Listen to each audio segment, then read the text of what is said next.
Hello and welcome to British Music History. I am Luke Edwards and today I'm going to be telling the story of how MTV banned Queen's music video for I Want to Break Free in America. So why exactly was it seen as being so controversial at the time? Just what was so provocative or subversive about seeing our favourite rock stars dressing up in drag? And how did the banning of I Want to Break Free impact Queen's popularity in the USA? Did censoring the video ultimately help Queen generate more publicity? Or did it stoke up too much of a negative backlash? Whatever your views on this, we'll be exploring all of these questions by telling the story behind the creation of this notorious music video to help us find some answers. And of course, please feel free to post a comment below to share your opinions on I Want to Break Free. And give this video a thumbs up and subscribe to the channel, as it will really help to support British music history in creating more content that explores fascinating stories such as this. So try not to get your hair rollers in a twist, let's get the conversation started and join me as I'll be answering the question, just what is the controversy with the I Want to Break Free music video?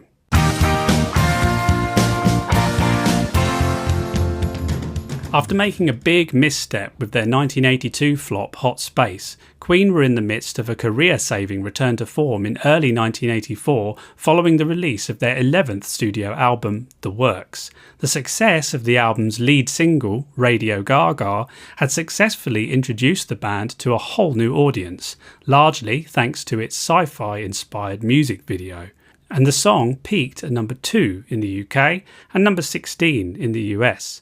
That video was directed by man of the moment David Mallet, so when the band decided that John Deacon's track I Want to Break Free would be released as the album's second single, they set up a meeting with him to discuss ideas for a video that would capitalise on Queen's newfound MTV popularity and keep the momentum going. Frankly, we were stuck for ideas for Break Free, David Mallet said in a 2009 documentary, Video Killed the Radio Stars. We just couldn't get it worked out, and Roger arrived late, having been stuck in traffic, to this meeting, and Roger walked straight in and said, I know what we've got to do, the Stones have done it, now we're going to do it. We're going to do it in drag.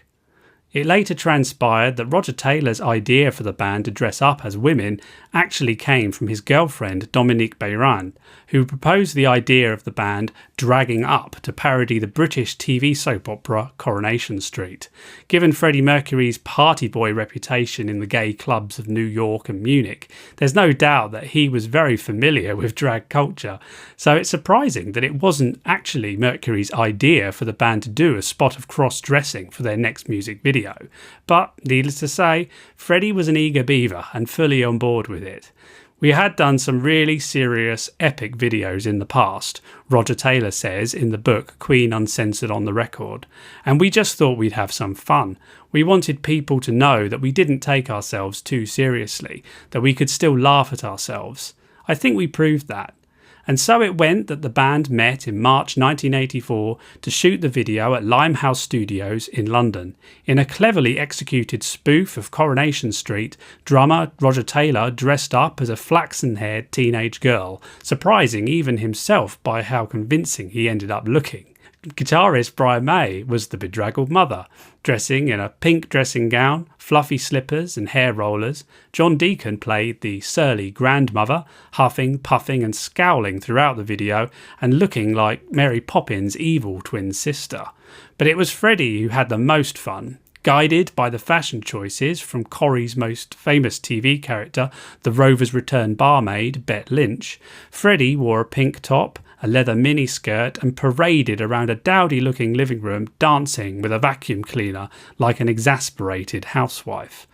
There was some discussion about whether he should shave off his moustache, the video director David Mallet later said. We decided it would be much funnier if he didn't. This is what makes the I Want to Break Free video so hilarious. Convincing Freddie to keep his iconic moustache is what makes the video so funny. And even to this day, Mercury's outrageous drag outfit has inspired countless fancy dress outings for cosplayers. So you could say that this look was as era-defining for Freddie in the 80s as his checkered catsuits were for the 70s. For the first time in our lives, we were taking the mickey out of ourselves. But in America, they said, "What are our idols doing dressing up in frocks?"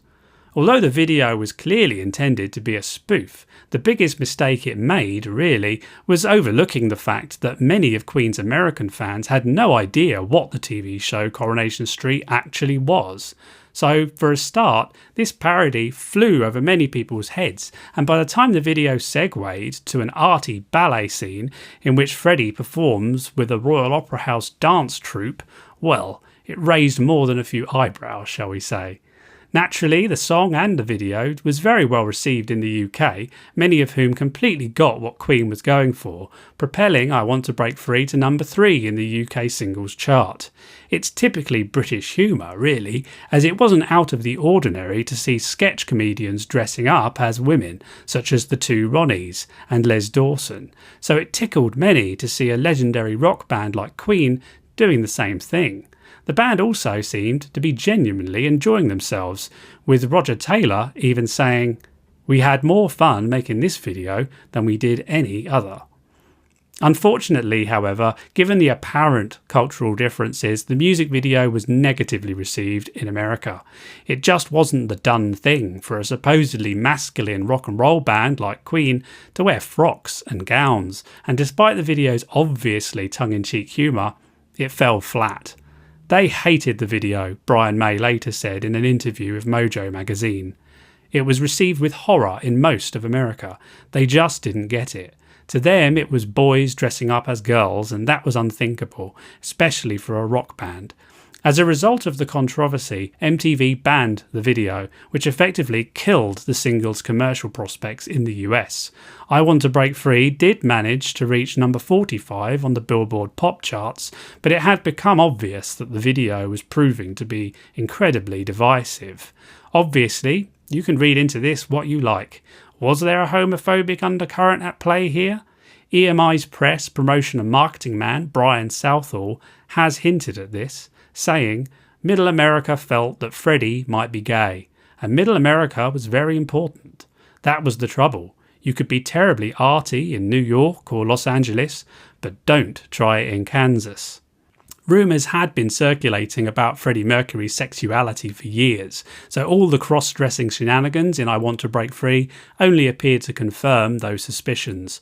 For the meat and potatoes rock crowd, who were drawn to the testosterone-fuelled energy of May's driving guitars and Taylor's pummeling drums, this straightforward pop song, great as it was, stirred up far more intolerance and antipathy than it was worth. I remember being on the promo tour in the Midwest of America and people's faces turning ashen, and they would say, "No, we can't play this," Brian May said in an interview with Terry Goss for NPR.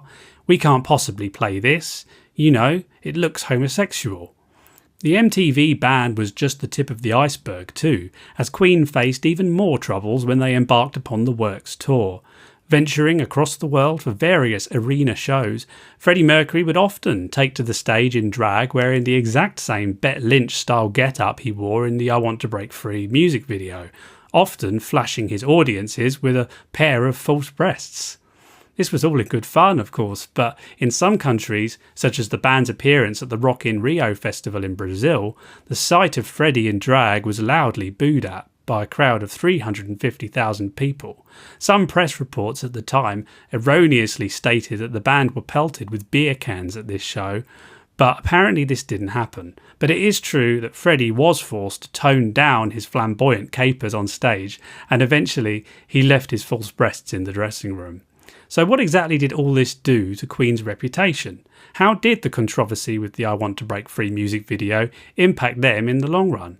Well, pretty catastrophically as it happens. Being banned by MTV essentially destroyed any momentum they had in the US at the time, and Queen never toured in America ever again. Things might have been different if they had agreed to film an alternative promo film, but as the head roadie Peter Hintz later said, Queen were asked to do another promo for I Want to Break Free. They were told, "This one isn't right for America, will you do a performance video?" And they said, no. They should have done it, because it killed them in the US. In the end, the controversy over the I Want to Break Free video proved to be a significant setback for Queen's popularity in the United States. The MTV ban denied them crucial exposure at a pivotal moment in their career resurgence, and while the video did generate some publicity, much of the negative pushback from Middle America over the band's gender-swapping antics was pretty damaging in the long run. Queen's embrace of camp humour and self-parody as they set out to lampoon Coronation Street was noble, but many American audiences simply didn't understand the British cultural context. The very idea of seeing Freddie Mercury in drag was seen as too risque and alienated the more conservative rock fans. The tour debacles that followed further cemented the damage to Queen's reputation stateside. Nowadays, nobody even bats an eyelid at the likes of Sam Smith dressing up like a burlesque dancer or rapper Lil Nas X subverting religious figures, but in the 1980s, the I Want to Break Free music video only exposed the fine line artists had to walk when challenging social norms. For Queen, the backlash exposed the underbelly of intolerance in parts of 1980s America towards issues such as gender non-conformity, for example. But in the end, as Roger Taylor put it, it was all meant in a spirit of good fun. So my hope is that now we live in supposedly more enlightened times, people can enjoy the video for what it is, as one of the most memorable and entertaining promos that the decade had to offer. But what do you think about the music video for I Want to Break Free? Did MTV make a mistake in banning it? Where were you when you first saw it, and what was your impression of it at the time? Do you think it warranted all of the controversy that surrounded it? Post a comment below to let me know your thoughts. I'm particularly interested in hearing from any American viewers because it would be interesting to get your take on it. If you enjoyed hearing me talk about this, make sure that you give this video a thumbs up, click the bell to be notified about future posts, and subscribe to the channel if you'd like to see more content such as this. Also, if you want to support me further, you can head on over to my Patreon page. Not only can you get some exclusive perks, but you can also watch videos like this ad-free. By becoming part of the British music history community, you can really help me continue to create content like this. So I'd really appreciate you getting involved in any way that you can. Anyway, thanks for watching, everyone, and I hope you enjoyed this video, and I will see you on the next one.